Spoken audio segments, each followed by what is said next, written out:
বিশেষ কারণে প্রকৃত অঙ্গীকার করতে হয়, কিন্তু সেই অঙ্গীকারকে বন্ধ করে দেওয়ার জন্য ঘরে বাইরে চক্রান্ত ছিল।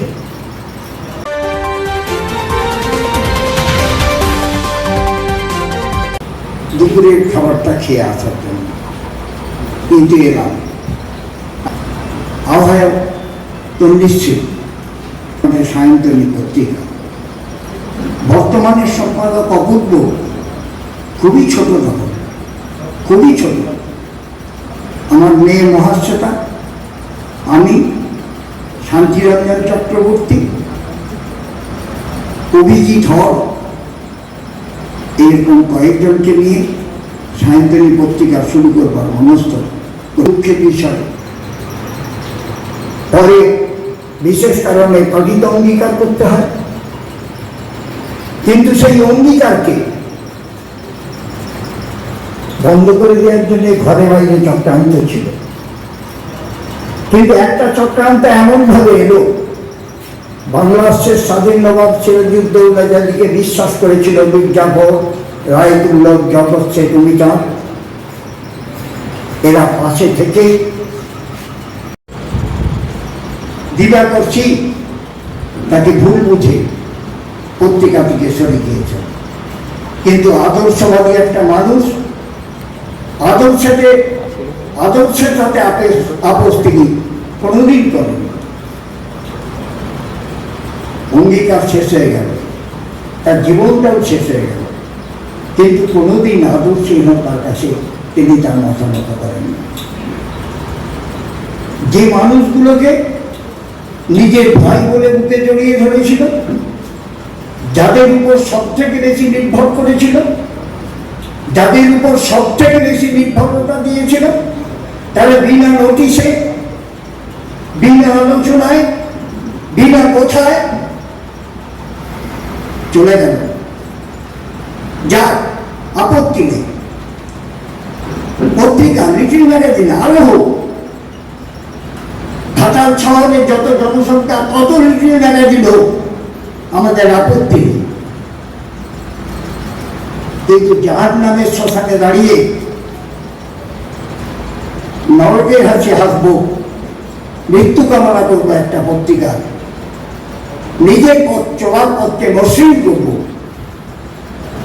এটা মেনে নেওয়া যায় না। ডক্টর রামরঞ্জন রায়ের বুকে কতখানি আঘাত আমরা করেছি, আমিও তাই, আমিও পারি, আমিও কম না, কিন্তু এই আঘাত কি তার প্রাপ্য ছিল? ডক্টর রামরঞ্জন রায়ের অঙ্গীকারে একটা লেখা দিতে হলে, সেই লেখা ছাপতে হলে তার মূল্যায়ন হতো, তিনি প্রকৃতই লেখক ছিলেন। অনুভব করছিল, ছোটবেলায় অঙ্গীকার দেখেছে, তখন বুঝতো না, কিন্তু পত্রিকাটা মানত। কেমন করে ভুলবো, কেমন করে ভুলবো এই নির্বিবাদী মানুষটা, অজাত শক্তি মানুষটাকে এত আঘাত দেওয়া হলো, এত অপমান করা হলো, কেন, কি কারণ? ডক্টর রামরঞ্জন রায়, তাকে আমি গুরুদেব বলে স্বীকার করি, আজও করি। আমার জীবনটাই একটা আগাছাহীন, অভিভাবকহীন আমি গড়ে উঠেছিলাম, কিন্তু শিক্ষকরা আমার জীবনকে পূর্ণতা দিয়েছে। সমস্ত শিক্ষকের কাছে আমি কৃতজ্ঞতাবদ্ধ, সমস্ত শিক্ষক, এবং তার মধ্যে অন্যতম শ্রেষ্ঠ ডক্টর রামরঞ্জন রায়। বয়সের পার্থক্য তার সঙ্গে আমার খুব একটা ছিল না, 6-7-8 বছর বয়সের পার্থক্য ছিল। আমি তার স্কুলের ছাত্র ছিলাম না, বিদ্যাসাগর স্কুলে তিনি যখন পড়াতেন, আমি তখন বর্ধা বাণিজ্যিক স্কুলের ছাত্র। বন্ধুরা বলতো, চল ডক্টর রামরঞ্জন রায়ের বক্তব্য রাখবেন, ছুটে যেতাম ডক্টর রামরঞ্জন রায়ের বক্তব্য শোনার জন্য। পত্রিকা আহ্বায়ক ঘোষণা করলেন 1969 সালে, যিনি কলকাতা বিশ্ববিদ্যালয় থেকে মাস্টার ডিগ্রি বাংলায় এনে পেরেছেন। আর আমার গৌরব, আমার গর্ব, এই 1969 সালে রবীন্দ্র শতবার্ষিকী থেকে আমি গ্র্যাজুয়েশন করেছি। সেই ডক্টর রামরঞ্জন রায়, আমি তার চাটাইয়ে বসে টিউশনি করতাম। তাই বয়সের পার্থক্য থাকার জন্যে বন্ধুর মতো কতবার মতো সমালোচনা করেছি, কতবার স্যারকে কত রকম কথা বলেছি। কোনোদিন স্যার একটু বিরক্ত হননি। বৌদির সামনে স্যারের সমালোচনা করেছি, স্যার কোনোদিন বিরক্ত হননি। এত ভালোবাসা একজন বড় দাদা, অগ্রজপতির একজন দাদা ভাইকে যেমনভাবে ভালোবাসে তেমনি ভালোবেসেছেন আমাকে। ডক্টর রামরঞ্জন রায়, আমি তখন মাধ্যমিক দিয়েছি বা দিইনি, প্রসঙ্গক্রমে এসে যাচ্ছি, হঠাৎ তার টিউশনিতে, তাই শেষ করবো না,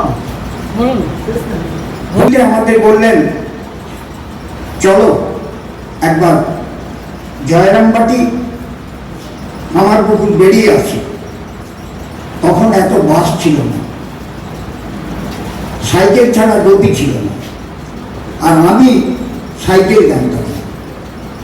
তা আমরা পড়তাম, আমার সঙ্গে আমার বন্ধু পড়তো ষোড়শী বসু। সে বললো স্যার কোনো চিন্তা নেই, মানিককে আমি সাইকেলে করে নিয়ে যাবো, ডবল রাইড করে। আমাকে ডবল রাইড করে আমরা ঘুরে এলাম আমার পুকুর জয়রামবাটি। এই যেতে যেতে কত হাসি ঠাট্টা। স্যার বলতেন কমার্সের ভাষায়, জার্নালের ভাষায় আমাকে বই নিয়ে যাচ্ছে। প্রথমে সেই পায়ে আমাদের বসিয়ে পেট ভরে বাবরসা খাওয়াবেন, সারাটা দিন সন্ধ্যা পর্যন্ত আমাদের নিয়ে ঘুরবেন। এই দিনগুলোর স্মৃতি কেমন করে ভুলতে পারছি না। ডক্টর রামরঞ্জন রায় আমার হৃদয়ে, আমার মননে, আমার চিন্তায়, তাকে ভোলা সম্ভব নয়, ভুলতে পারব না। কিন্তু ধিক্কার দিই তাদের পাশে থেকে